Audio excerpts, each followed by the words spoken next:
Right guys, today I'm out and I'm looking for mushrooms. This is the end of my walk because I wanted to tell you I've got a lot of different mushrooms to show you here.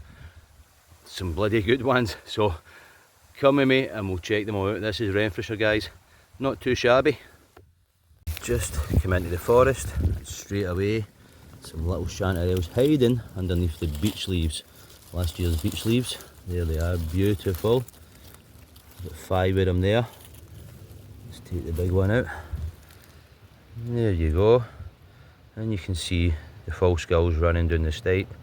Lovely wavy cap, it's not a perfect circle. And we will get a knife and cut this open and show you what it looks like inside. But this is the golden chanterelle, and I am just starting and I can see some more. Good stuff, let's do it. Here it is cut in half, and it's lovely and white inside.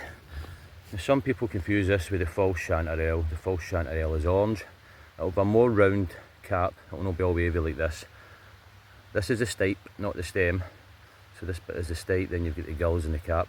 So the stipe on the false chanterelle is much thinner, and when you cut it open, it's completely orange, and this is white. And it smells lovely, so I'm going to bag up some of these, and we'll move on and see what else we can find. But that's a good start, man. And here we have a lovely little scalentina with a very thin bendy stipe.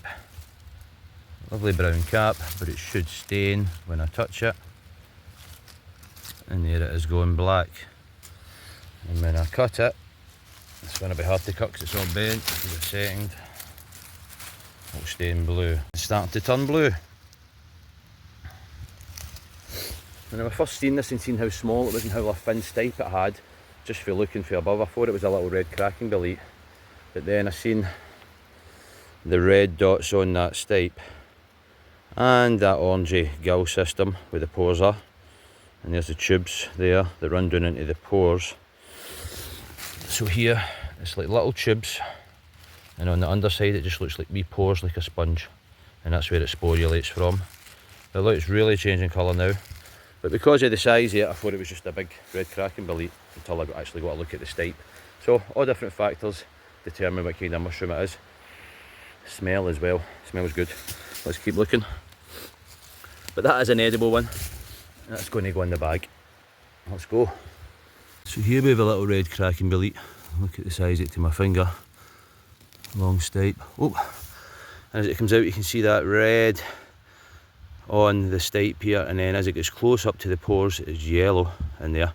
It's got that sponge again with the little pores and the little tubes and a little brown cap that's starting to crack, and as that gets older it will really crack. It will grow a bit bigger and it will really crack. But these are good little edible mushrooms as well.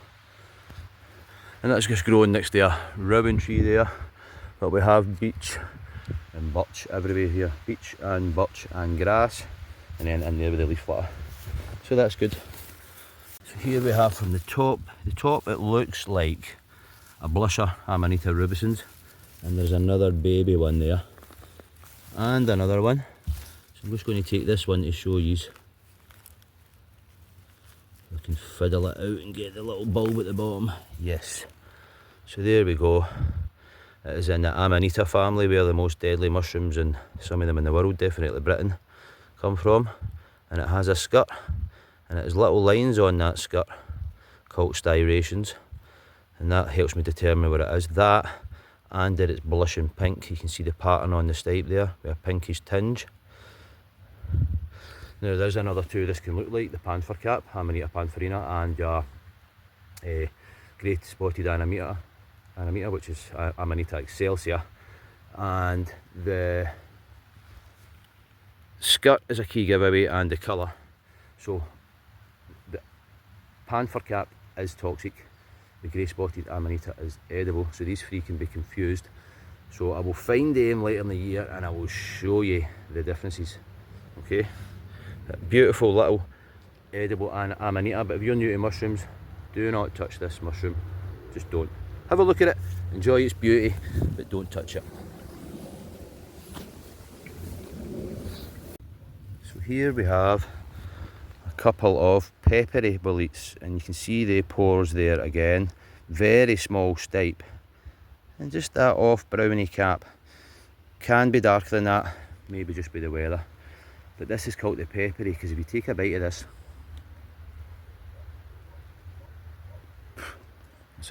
oh, pepper, chilli, whoa. So these are no great edibles unless you like something with a real kick to it. You could fry some up, stick them in your curry or whatever, or have a spicy omelette. But these can be dried up, crushed into a powder and used as a wee spicy pepper. And they grow plentiful, starting from August. So this is a good little one. And you know what I've just seen? What is that behind the mushroom? What is that? What is that? It is a penny bun, a porcini. And it's a little bit deformed, just the way it's grew through the soil there. See, it's a bit broken up, but I can take that cap and get it. This is not the best one to show you here, guys, but a lovely brown cap. This is a porcini, the king bolete, and I can't even get reticulation. You might be able to see that on there. There is a net-like pattern on the stipe here. That's a key factor. These lovely white pores as well. But this is the daddy, an expensive gourmet mushroom, and I'm hopefully I find a couple of better examples to show you. This is the main objective of the day, is this, and chanterelles. These are top two for August for me. So I'm chuffed with that. Let's continue looking. Just put that porcini cap in my bag and I'm coming round the corner, and what do you see? Some early fly agarics. I come here every year and they love these little birch trees. Absolutely love them. But look at the size of them. Let's take a big one out. Oh, wow. Wow, wow, wow, wow, wow, wow. It's got a skirt, a veil again. See how the gills don't meet the stipe. And it grows out an egg sac, a big amanita. This is an important mushroom. So it is, and this deserves a video. I can see another porcini. This deserves a video all on its own to tell you about this. And when I go collecting them for medicine in a couple of weeks, September maybe, I will do a big video about this mushroom. Right, you cannot eat it, but it's responsible for so many things. I'm going to do a big video on this. It's going to be cool. And there's 1, 2, 3, 4, 5, 6, 7 here. We'll stick you back in there. I hope you flush up again for me soon. I might come back and take them. There's quite a few. I'll be coming back this way. Let's see this porcini that I spotted. Oh, let's see. Oh yes, lovely little porcini, a bit fresher, and it's difficult on the camera to make out that netted pattern. It's called reticulation, and it just looks like a little net pattern here. Lovely white gills. If you find a mushroom that looks like this, you have got it. Good stuff. I'm going to search this wee area here for some more. Porcini, penny. Another one, a little bit bigger.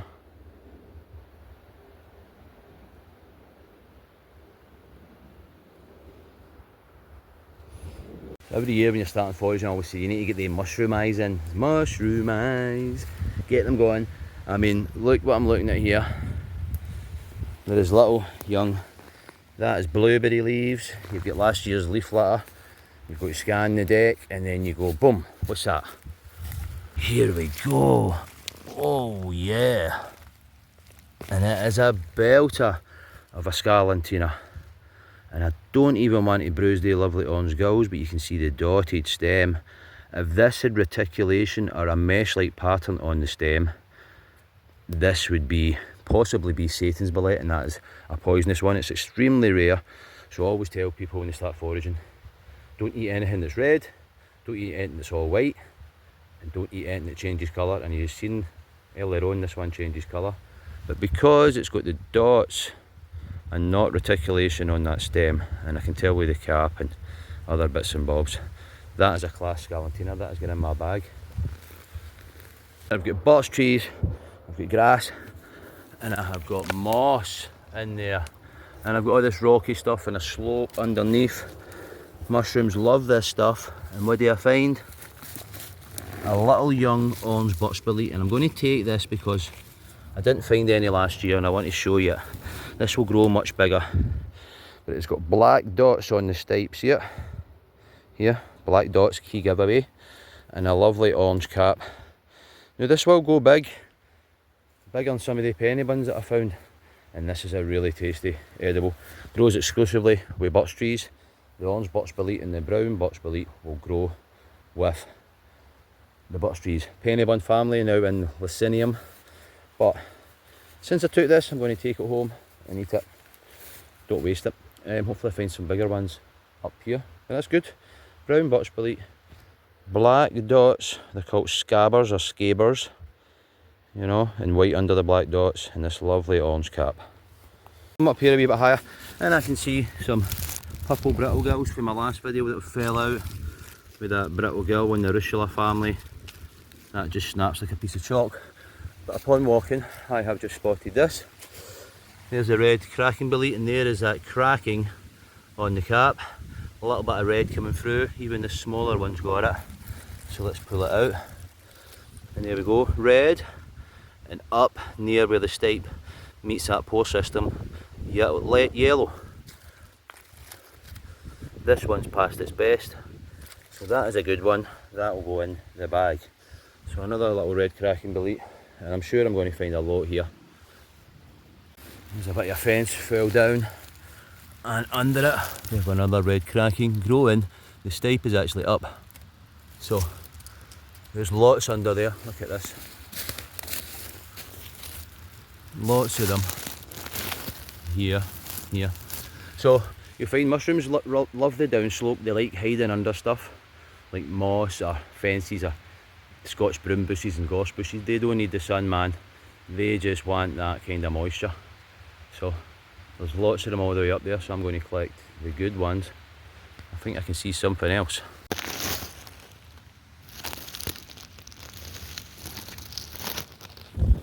Come to daddy, wiggle wiggle.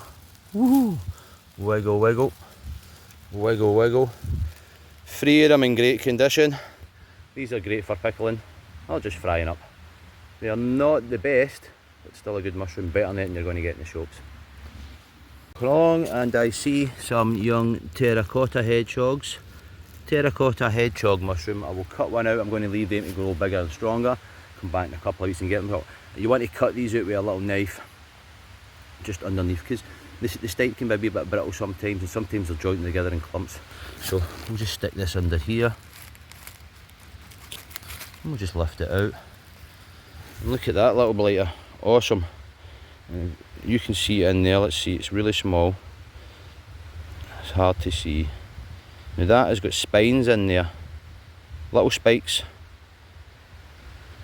Lovely terracotta coloured cap. Now, when I get a bigger one, I'll show you. So it's got spikes in there, not gills, not pores, little spines, and that is a key giveaway. So anything that's growing out the ground with these little spikes is good for a beginner. You have the terracotta, and then you have the wood hedgehog, which is larger and white.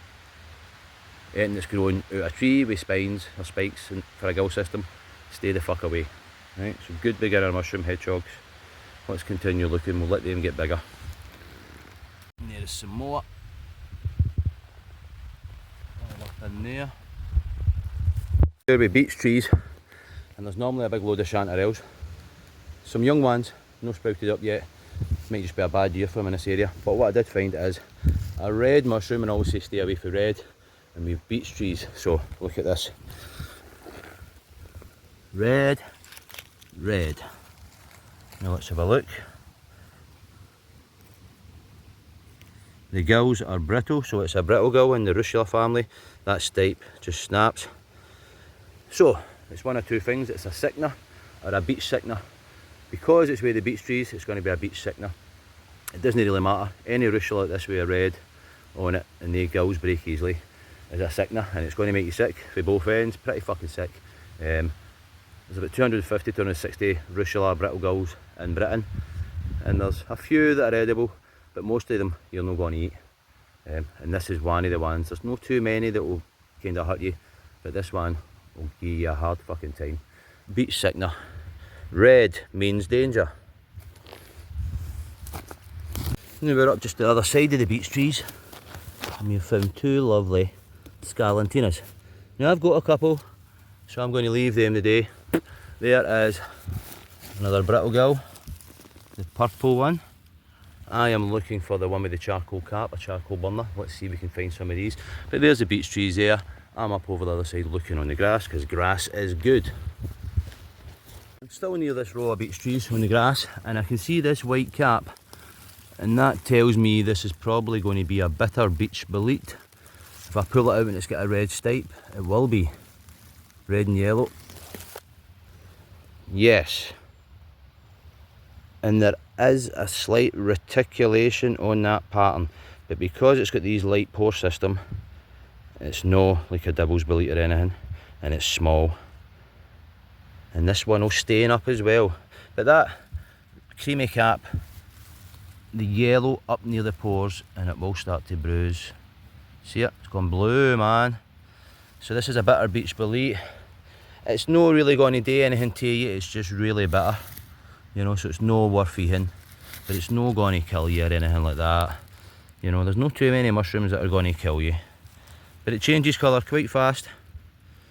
You know? And that is the chemicals in the mushroom, and they meet the oxygen. You know, there's a reaction and it oxidises and it changes colour. So, beautiful little mushroom though. See it? Just lovely patterns on it. But that's not a keeper.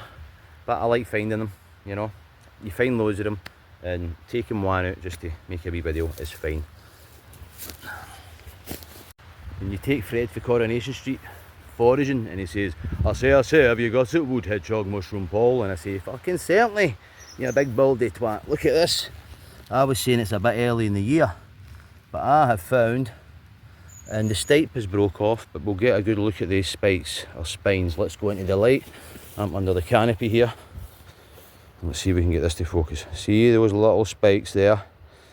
And it's a white colour. The cap is lighter. The stipe has broke off. But I find these in the same place every year. So when you start getting foraging, you know, I found this here, I know it's a wood hedgehog, blah blah blah blah, you know. Boletes and that are a bit different, they'll pop up in different areas every year and stuff like that.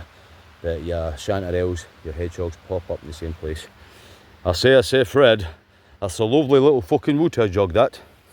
In the bag. And there's cycners here, little red cycners. We have beech trees all down here. So let's see if we can find another couple of them. That'd be good. I just switched the camera off with the hedgehog and I'm back in. And I believe this is the charcoal burner, the brittle gull that I was talking about, one of the edible ones with the charcoal colour cap. Oh, it's got a big thick stipe, let's see. Yes, it is. So it's got that traditional brittle gull stipe that will break like chalk. But the difference is with this one, the gills won't break, they'll be a lot sturdier. And that is a key indicator to this, or it could be the powdery brittle gull, which is a similar cap, just a powdery texture. So let's check it. Yep, and they're moving about and not breaking. And the other one with the ruchula is, the cap should peel off. There you go. It peels off. So that wee bit of cap peels off very easily in all the ruchulas. And you can have a wee taste test and nibble it. A lot of them taste a chilli. This one won't, it will just taste a nice mushroomy. But this is past it. The bugs and stuff have got into it. So I want some maybe younger ones. It's an excellent edible. Charcoal burner in the brittle gull family. This is a little mushroom I find loads of. This has got a little yellow cap. It's got that little stipe that breaks like chalk again. And it's got those brittle gills. But it's a yellow one. So because it's a yellow one, it's most likely a yellow ruchula or a yellow swamp ruchula. Up here, that's all you'll get. A lot of the ruchulas are hard to tell the difference. You need to do a spore print. But you have got the ochre brittle gull and the geranium one. And the geranium one is the one you don't want to eat, and it smells like geraniums. This one smells good, and a little taste. It should taste a wee bit like pepper or chilli. Instant. Woo! Nip your fucking tongue, man. Chuck that in your omelette, don't need any chillies. Some garlic, some onion, some of that. Good. Yellow brittle gull.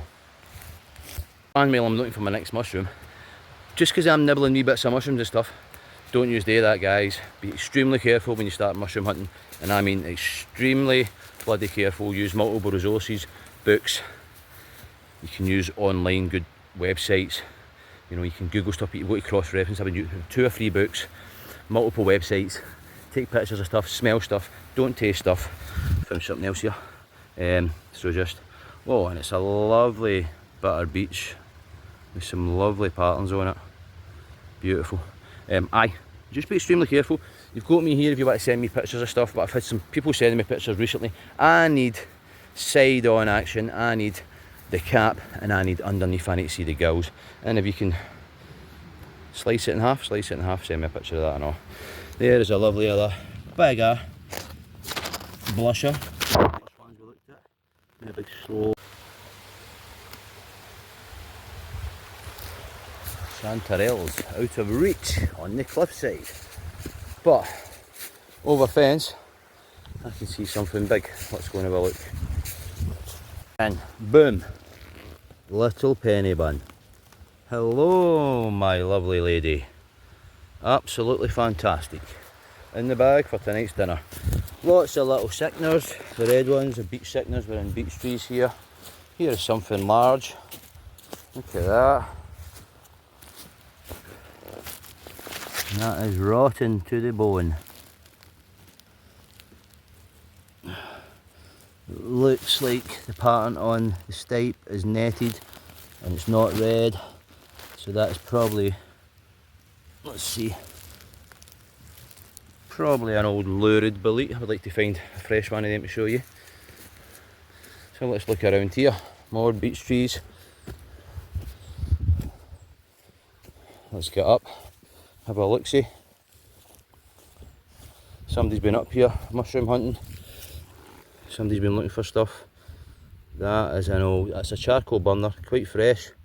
Something shifted that, there's more of them. More charcoal burners, and look at that, they're perfect. You can see that colour just on the edge, the rain has washed it all away. There is more under there, so I'll be taking these couple. There we go. There, there, and there. Now, weather dictates sometimes what a mushroom looks like, and also the ground dictates it. So sometimes when they're growing through this thick mossy stuff, and then you get like heather or different sorts of bushes, they become fragmented, the cap can change shape, the stipe can change shape as it's pushing through, and bits and bobs get stuck in it, and it can look very different. And then the weather can take away that charcoal or that red colour on top or green colour. So it's just about experience. Number one for me is the smell, the gills don't break, the cap will peel, and the stipe will break like chalk. So I know I'm safe. And I can see more here. Somebody's been up picking them out and not using them. So there's another one that's in good condition. Look how lovely and white the gills are. There is lots up here, they're everywhere. Somebody else has picked one out again. So I'm going to scour this area and get myself a wee bag. There's another one, but not so good. See the cracks I'm talking about? And the misshapes as it's growing through fragments and roots, moss, stones, whatever else. So you can see that's broken. There's a nice little one. A little heavy downpour, it's just took that. We can see it on the edge, the charcoaly colour. So I'm going to get a wee bag of these. Yes, sir, Fred, have you got it, chanterelles? Ooh, we have some little ones that are funny shaped yet again, just because what they're growing through. Lovely, I've not found too many of these today. They're usually the staple. So let's get a couple of those. There ain't no dogs pissing up here. I am right out the way, guys. And some more. Oh yes. Little handful. I'll clean them up before I put them in the bag. Oopsie whoopsie doopsie. What is this? Chanterelles. Some big ones there. Yes, let's dump them. Let's get these out. Yes, beautiful. Oh, smells so good. Another two. Lovely. That's a biggie, the size of that in my hand. That's alright, there's wee bits missing. Like I said, it's growing through some longer grass here and stuff. There is a big walloper. Look at this one. Yummy, yummy. Get in my tummy. And that one, and we'll leave the rest. I never pick the whole lot for an area. I always leave stuff behind, especially the little ones. I'm only wanting a wee bag to make a couple of dishes up. And then when it fully kicks in a couple of weeks, I'll start getting some to pickle and stuff for up north where they're plentiful. This is Renfrewshire, guys. Don't overpick here, you know. You need to let them all spread and do their job, because they do a wonderful job. Right, let's get these in the bag and we'll continue looking. There's another charcoal burner. Much better condition, it's just underneath oak and birch, and it's in against the wall. The other ones were out in the open there, but they're getting whacked with the sun and the rain. So this is a good one, it's getting in the bag. I've just climbed a fence, got the water here. I've seen two things in the grass just for jumping over the fence, so let's have a look.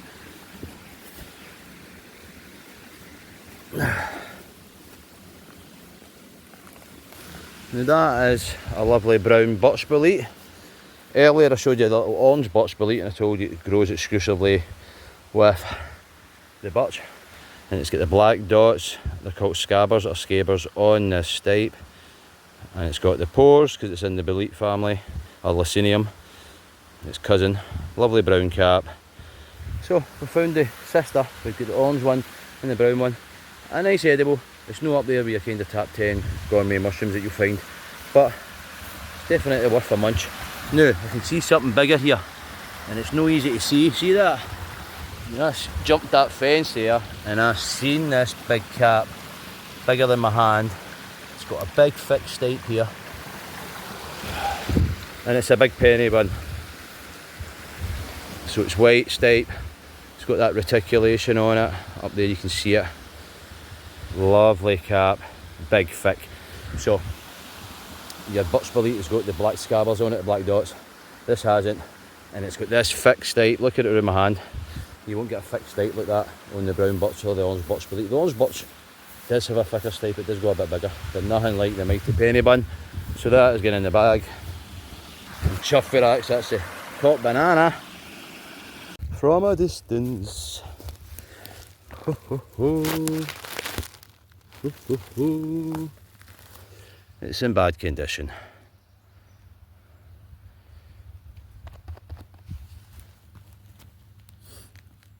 See, maggot holes in it. It's not in great nick, but there is the pores, the tubes.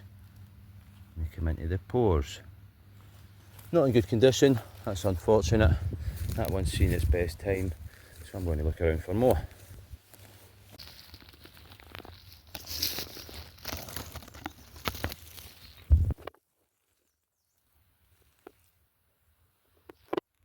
Beautiful. Another nice patch of chanterelles.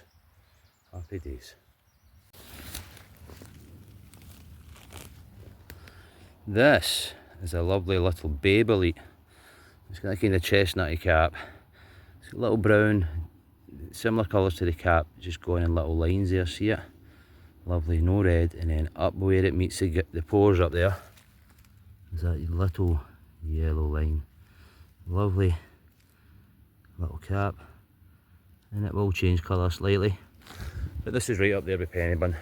Good eating, smaller but lovely little bay bolete. Two little beautiful blushers growing together. I'm going to leave them, but they are lovely. They're in luck, guys. I was telling you about the Amanita rubicens, the blusher. I believe this is the panther cap. The white dots have been washed off. There is 3 of them here. So let's take a little look, see. I really want to dig this out with my knife, but it's in my bag. Ah, there we go. And you can see the skirt there, see it? It is smooth. Smooth skirt. No striations, no lines coming down it. It's pure white, there's no pink there. The crowded gills, and it's usually got a lot more spots on it than that. There's another one, another one. So this is Amanita pantherina, the panther cap, the one that will make you sick if you eat. You can confuse this with the grey spotted Amanita, but that has also got lines coming down the skirt, the same as the blusher. So that is a really good find, guys. There's another couple there, I'm going to keep them there for the foraging class on Saturday. So good stuff, happy with that. This one will get you pissed drunk, put you in the hospital. We have a little cracker just growing out from a rock, but you can see the egg sac in there where it's growing out of. So that tells me it's an Amanita family. can we move this rock? Yes, we can. Oh, and there is more of the egg sac there. Now let's see if I can get all this out.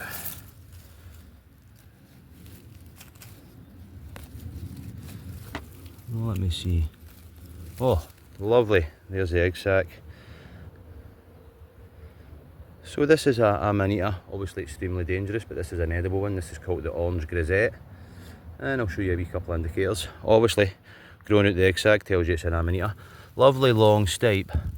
If you look at the pattern of orange and the little flecks that are coming off, you know, almost like a snake. It's beautiful. And then up here, with the cap, you can see the gills coming through on top of the cap. See that?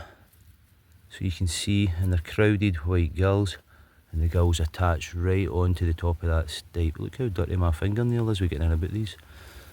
Lovely orange cap here, with almost like a little nipple on it, but the weather can change that. Usually just completely flush orange. But look at that stipe and that egg sac. So this is an edible one.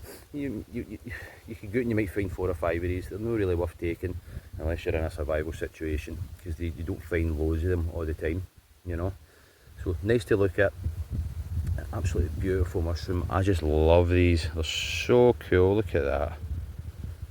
But you will notice it's not got a veil here like some of the other MINUTEs. And there's another one, a tawny grisette. It's similar, but it's a different colour. Hopefully we find that. Beautiful find. I'll stick that in the bag actually. Go. Oh, it's grew up through the grass. That is a lovely penny bun. Now, I don't think it's going to last until Saturday for the foraging course, so I'm going to take it. Look at that. Absolutely beautiful. Not a bad size. Not bad at all, eh? Now here, yellow cap. Yellow pores, all yellow. It's not a great example. Let's have a look in here. This is a larch bolete. It's not coming out. It's in amongst all, growing out of the rocks. You can just see there that little ring. That's the remnants of a little skirt that would attach onto the gills in a similar fashion to the MINUTEs. It's all yellow. And that's growing right through the rocks there, right through that crack. It's just amazing that they can grow through rocks. There's a little one. Might take too many. But you can just see that little bit around the stipe there where it had a little skirt. Nice and yellow, slimy cap. Now these are edible, but you need to peel that skin off the cap, because if you don't, it causes extreme flatulence. You will be farting like fuck. So you will. A little wind just starting out there. It's obviously a bit brighter. Aye, they make you fart. You need to, so it's one I don't pick. A laborious job. I sit and peeling all the cap off them all, you know. But survival situation, and that's what I'm all about. You know, if you're into survival, you need to know the fungi. You need to know the plants. You need to know how to go out there and catch animals and fish and stuff like that. And that's what about. You know. Right, that's me at the end of my foraging trip. Found some good mushrooms today. One thing I noticed is there's no a lot about. It's still dry. The ground's still dry up here. You might think we've had a lot of rain. We've not had a lot of rain compared to other years. I can tell. You know, I can tell with the ground up there, and I can tell with the mushrooms and the size of some of the mushrooms that have not flushed up yet. So we've got this foraging course on Saturday with Foxbar Community Centre, Community Gardens. 30 people, man, that is a lot for a foraging class. So I don't know if we'll get enough mushrooms for everybody to take bags home, but as long as we find mushrooms to show you, ID mushrooms and stuff, that's what it's all about. And if you find a couple of big ones, you can stick them in your bag. So cheers for watching. There's plenty more videos to come, and 15 days until the big one, guys. So get behind it, get behind my YouTube channel as well, Scottish Adventures. The big movie is going to be on there. Right, see you later.